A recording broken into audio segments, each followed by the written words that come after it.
Il y a eu du gros boulot de fait par ici. L'ensemble de la dalle a été coulé. On est encore en train de sécher, mais on peut marcher dessus. Et commencer à éclaircir. Donc on a maintenant plus de quasiment 110 mètres carrés qui sont faits sur les 125. Il reste juste le cellier ici. Vu qu'on a pas mal de réseaux à faire passer, on va attendre un peu. Donc là, les prochains objectifs sont de décrouter le mur qui reste. Avec mon père, on a pas mal bossé, on a décrouté une grosse partie. Il reste juste une partie sur ce mur-là. Pourquoi ? Parce qu'on va venir installer l'eau nourrice, le compteur d'élec, etc. dans cette partie-là. Donc on décroute tout, on rejoint tout, on nettoie, on rejoint tout pour que ce soit propre là. Ici, ça a été refait, donc il n'y a pas de souci. Là et là. Donc ça va être une grosse séance joint. Mais comme ça, tout sera bien décrouté, on n'en parle plus.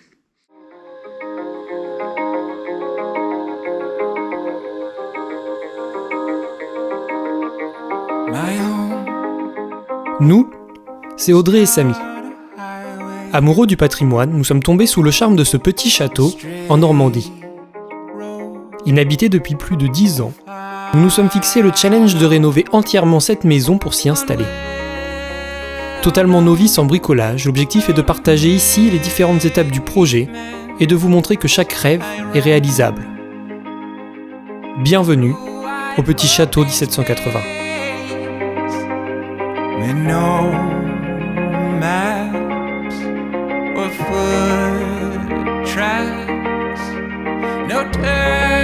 On remercie tous nos contributeurs Patreon, sans qui cette vidéo n'aurait pas été possible.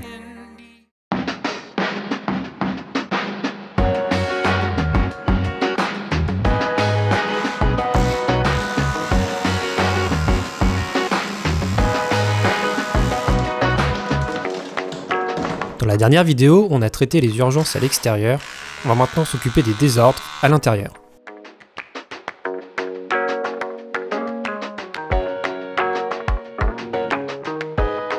Pour commencer, les murs de la cuisine étaient recouverts d'une couche de ciment qui ne laissait absolument pas respirer les murs, il a donc fallu la retirer.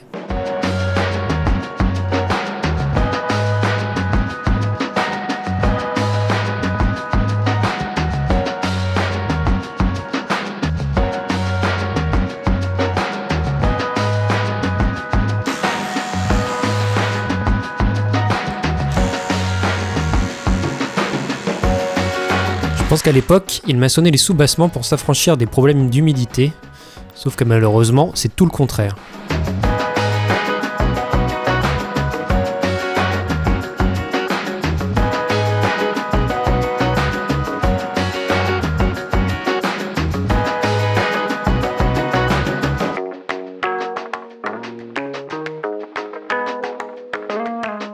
Pour pouvoir décrouter ce mur, il nous a fallu retirer le miroir qui était au-dessus de la cheminée, et que nous repositionnerons ultérieurement.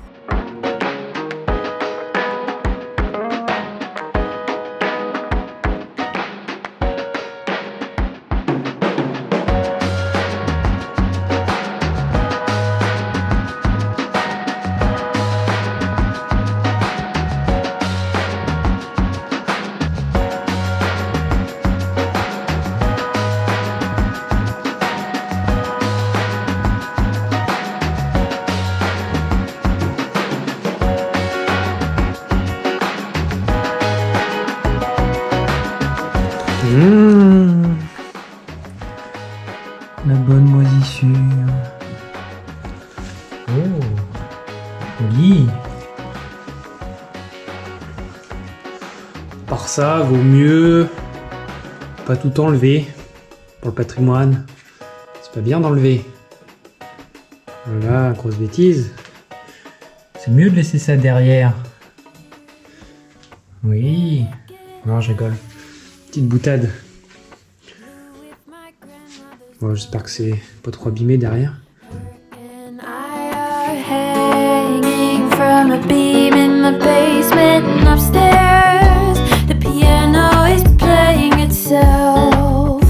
To the chairs and the books on the shelves. I guess I got my pick of a room now that Grandma killed herself, and a few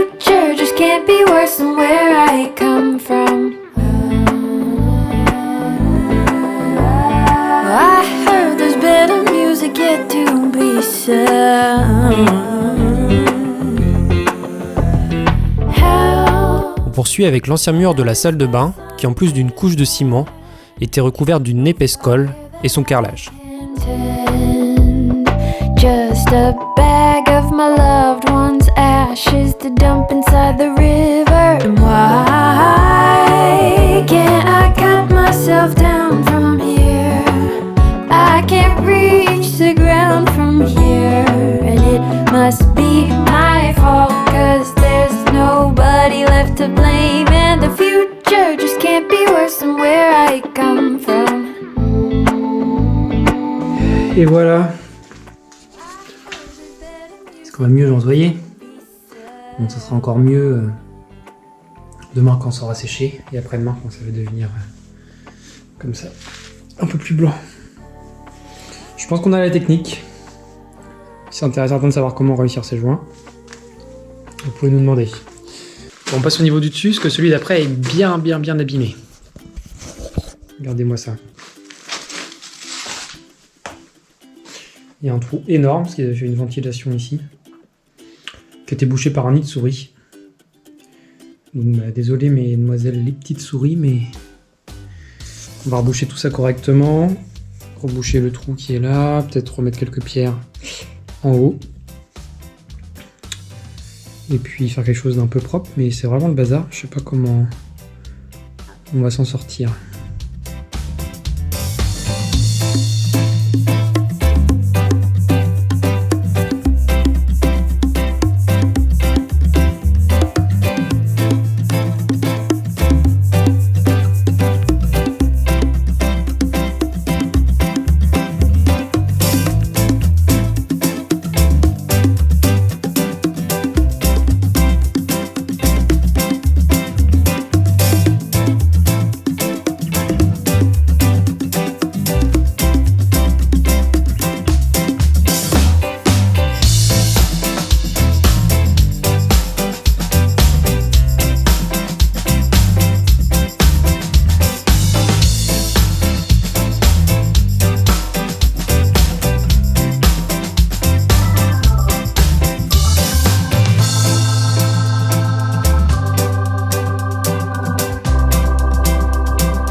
Je sais pas si vous vous rappelez, mais on a ce linteau là qui est pourri. Je pense que c'est le moment de s'en occuper, parce qu'on a eu la confirmation de la livraison des fenêtres. Et bien évidemment, pour qu'il puisse changer cette fenêtre-ci, il faut que le linteau soit changé. Comme vous le voyez, il est bien attaqué. Et puis il est même à certains endroits décomposé. On va commencer par le retirer. Voilà, en espérant que ce qu'il y a au-dessus, bien évidemment, ne tombe pas. Alors j'avais tout rejointoyé en mettant un petit peu de ciment pont. Donc normalement, ça devrait être bien costaud. Et ça devrait pas bouger. Normalement.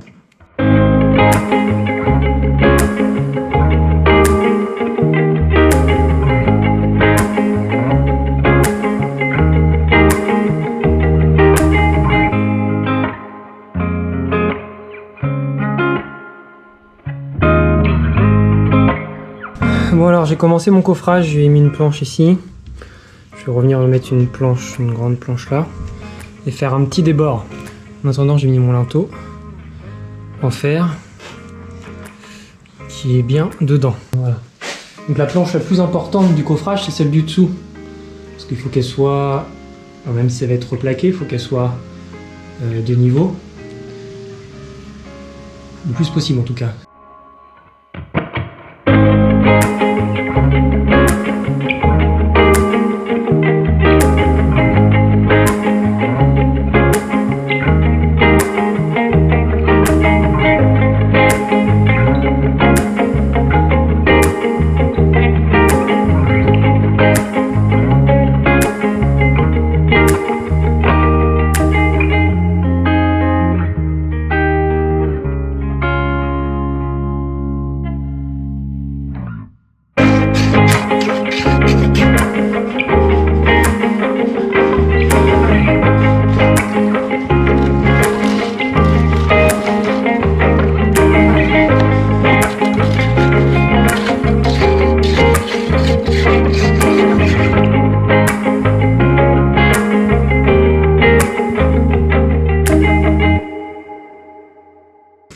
Là, c'est rempli de béton jusqu'au débord. Pour venir tasser tout ça, on va vibrer. La technique qu'on a, c'est qu'on prend un perfo et on tape sur le bois.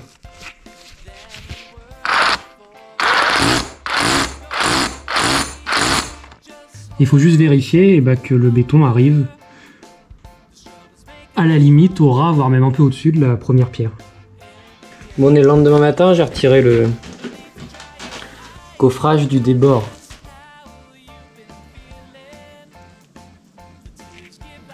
Voilà. Donc en gros le débord vient ici. L'idée c'est de casser ça. Alors je suis en train de voir si je peux pas lui mettre un coup de lapidaire pour que ce soit un peu plus propre.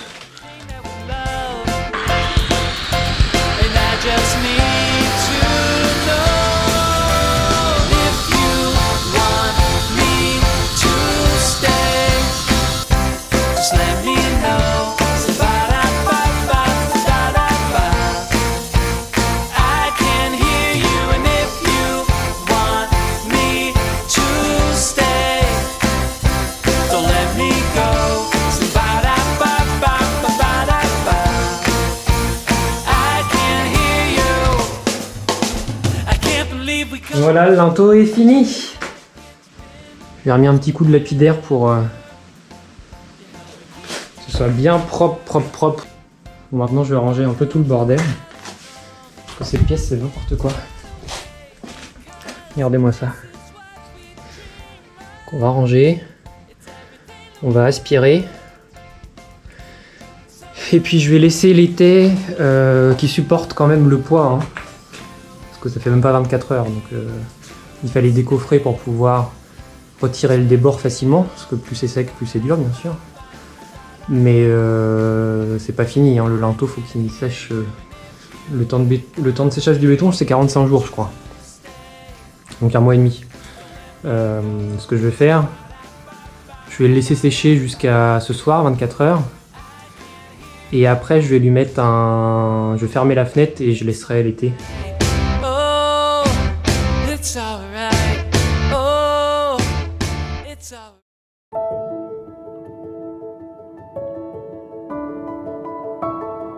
Là, ce que je voudrais faire tout de suite, c'est vérifier. On a un linteau ici. Quand j'ai fait les joints du mur là, j'ai vu que le linteau n'avait pas l'air très en forme. Donc je vais mettre l'échelle et aller vérifier, quitte à faire tomber l'encadrement de fenêtre en bois. Parce que, quitte à refaire un linteau, autant le faire maintenant avant que les fenêtres soient changées. Il n'a pas l'air en super état.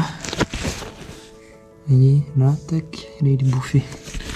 Mais je pense pas que ça date d'aujourd'hui parce qu'ils ont calé, on voit des cales de béton. Ils ont calé le plancher avec. Bon, verdict. Là, il a pas l'air trop mal, mais là, il a pas l'air en bon état du tout. Hein.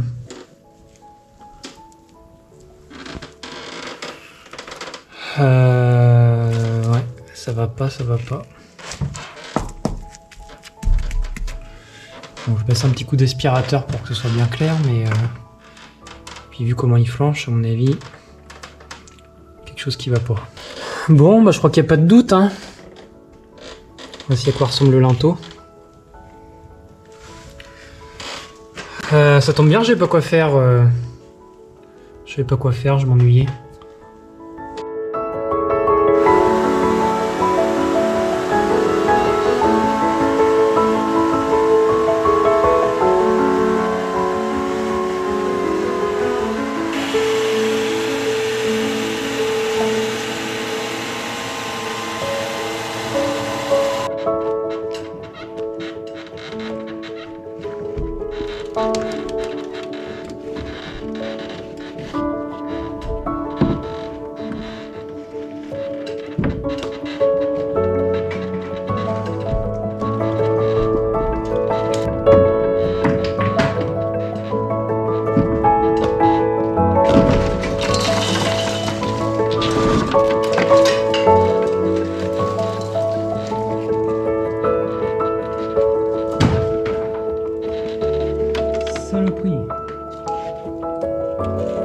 Voilà à quoi ressemblait le linteau.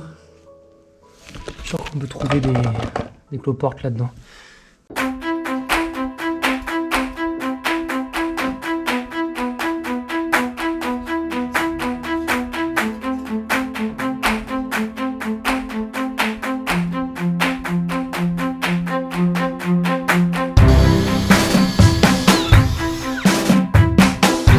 Afin de pouvoir couler ce nouveau linteau en béton, on a fait 3 trous dans le plancher du premier étage.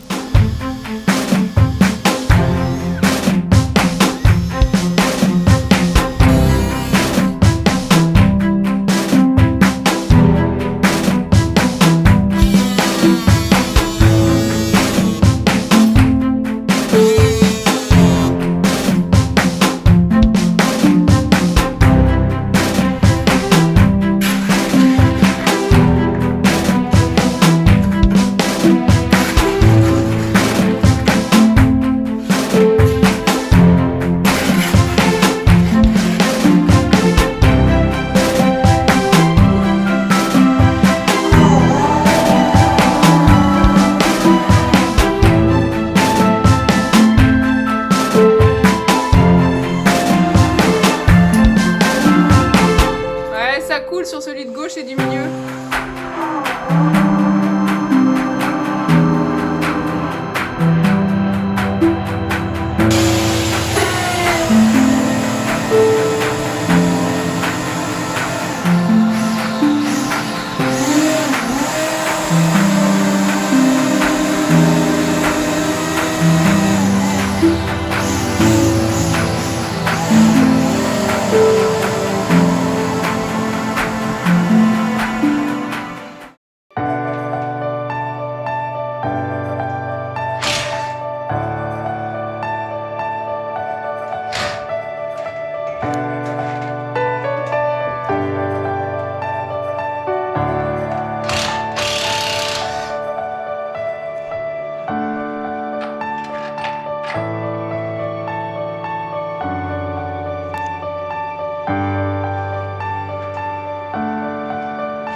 J'ai eu un gros plan.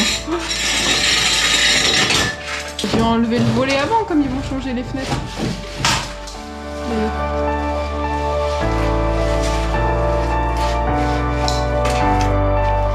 Mon père a dit j'ai fait un coffrage avec cette planche. C'est quoi comme planche? C'est du lamé décollé. Et donc ça peut tomber. C'est pas de la planche de coffrage. C'est très très riche. C'est comme nos fenêtres bois, la mêlée-collée.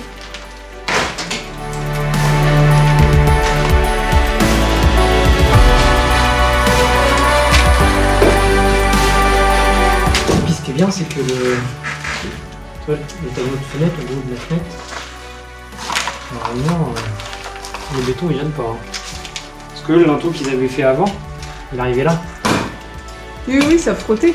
Ah, c'est pas que ça frottait, c'est que c'était le linteau qui était là sur la fenêtre. Ah oui, non, faut pas. Donc je sais pas comment ils auraient fait, ils auraient fait un truc pourri.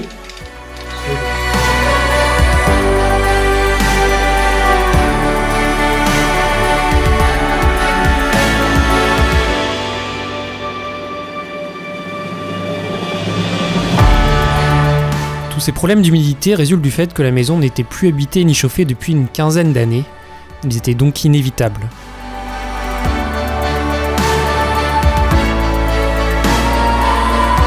Les plus gros désordres sont désormais derrière nous, même si nous manquerons pas d'en trouver de nouveaux à coup sûr.